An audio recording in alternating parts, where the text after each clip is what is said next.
नमस्कार दोस्तों, स्वागत है आपका लैब टेस्ट जानकारी चैनल पर। मैं भरत अवस्थी।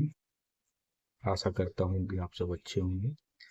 तो आज हम एक बहुत ज़रूरी टेस्ट पर बात करने वाले हैं, जिसे हम एलएफटी यानी लीवर फंक्शन टेस्ट कहते हैं। इस टेस्ट में क्या होता है, लीवर के जो फंक्शन होते हैं उसके बारे में जानकारी मिलती है। तो अक्सर जब हम ब्लड टेस्ट कराते हैं तो कुछ लीवर के एंजाइम्स की वैल्यूज हाईज आती हैं, तो हम घबरा जाते हैं कि इसका मतलब क्या होता है। आज भी हम एक पेशेंट की एक्चुअल रिपोर्ट लेके आए हैं, जिसके हिसाब से हम समझेंगे कि वैल्यूज बढ़ जाती हैं तो उनके क्या कारण हो सकते हैं। तो आइए चलिए रिपोर्ट को देखते हैं और समझते हैं कि लीवर फंक्शन टेस्ट क्या है। आप दोस्तों स्क्रीन पर जो रिपोर्ट देख रहे हैं, ये एक बायोकेमिस्ट्री की एलएफटी की रिपोर्ट है। सबसे पहले हम बात करते हैं बिलिरुबिन की, यानी बिलिरुबिन टोटल। इस रिपोर्ट में देखिए टोटल बिलिरुबिन 0.72 यानी 72 आया है।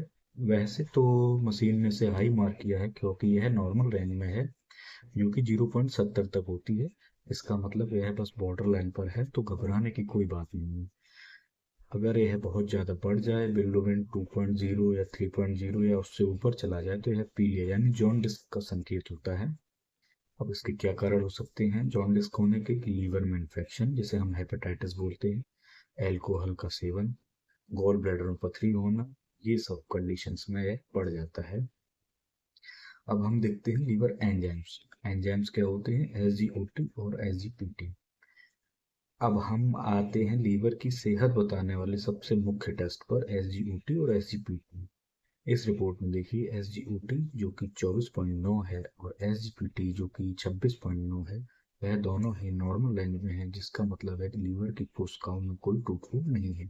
अगर यह बढ़ा हुआ हो तो एसजीओटी एसजीपीटी मान के चलिए आप 40 से 50 से ऊपर हो, तो यह लीवर डैमेज को दिखाता है। इसके मुख्य कारण हो सकते हैं जैसे कि फैटी लीवर, वायरल हेपेटाइटिस, या ज़्यादा दवाइयों और अल्कोहल का असर। अब नीचे हम इस रिपोर्ट में देखते हैं एल्कलाइन फास्फेट यानी कि एएलपी। अब आप इस रिपोर्ट में सबसे जरूरी चीज पर ध्यान दीजिए, जो कि हाई भी है। एल्कलाइन फास्फेट 153 है इसमें। यह वैल्यूज हाई है क्योंकि 98 से कम होनी चाहिए।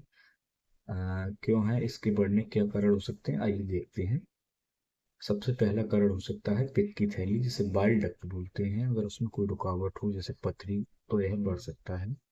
हड्डियों की समस्याओं में यह बढ़ता है। यह मेनली क्या है, हड्डियों में ही भी बनता है और लीवर में भी बनता है। तो अगर शरीर में विटामिन डी की कमी है या हड्डियों से जुड़ी कोई भी समस्या है तो यह बढ़ जाता है। बढ़ती उम्र, बढ़ते बच्चों में, जैसे जो बच्चे डेवलपिंग एज पे हैं, उनमें यह थोड़ा सा इसकी वैल्यूज हाई होना नॉर्मल माना जाता है। चूंकि इस रिपोर्ट में अब हम देखेंगे क्या कंक्लूजन निकला है। इस रिपोर्ट में एसजीओटी और एसजीपीटी नॉर्मल है, तो डॉक्टर इसकी हड्डियों की कमजोरी या विटामिन बी की कमी को जोड़कर देख सकते हैं, एल्कलाइन फास्फेट को। अब प्रोटीन और कैलोरी, आप आखिर में देखते हैं प्रोटीन्स। यहाँ टोटल प्रोटीन 6.98 और एल्बुमिन 3.53 बिल्कुल ठीक है। अगर ये कम हो तो क्या होता है? अगर एल्बुमिन कम हो जाए तो इसका मतलब है कि लीवर ठीक से प्रोटीन नहीं बना पा रहा है। शरीर में न्यूट्रिएंट्स की कमी है। किडनी की बीमारी में भी यह कम हो जाता है, जिससे हम लोगों के पैरों में या पेशेंट्स के पैरों में सूजन। अब आएंगे पूरी रिपोर्ट के कंक्लूजन पे। तो दोस्तों हमने देखा कि इस रिपोर्ट में तो पेशेंट का लीवर ठीक से काम कर रहा है, बस एल्कलाइन फास्फेट थोड़ा सा बढ़ा हुआ है। इसके लिए डॉक्टर विटामिन डी का चेकअप या फिर अल्ट्रासाउंड के लिए बोल सकता है। याद रखें, अगर कोई भी वैल्यू बहुत ज़्यादा अप या डाउन आती हैं तो एक बार आप डॉक्टर से ज़रूर मिलें, क्योंकि वो आपके लिए ज़्यादा फायदेमंद चीज़ है।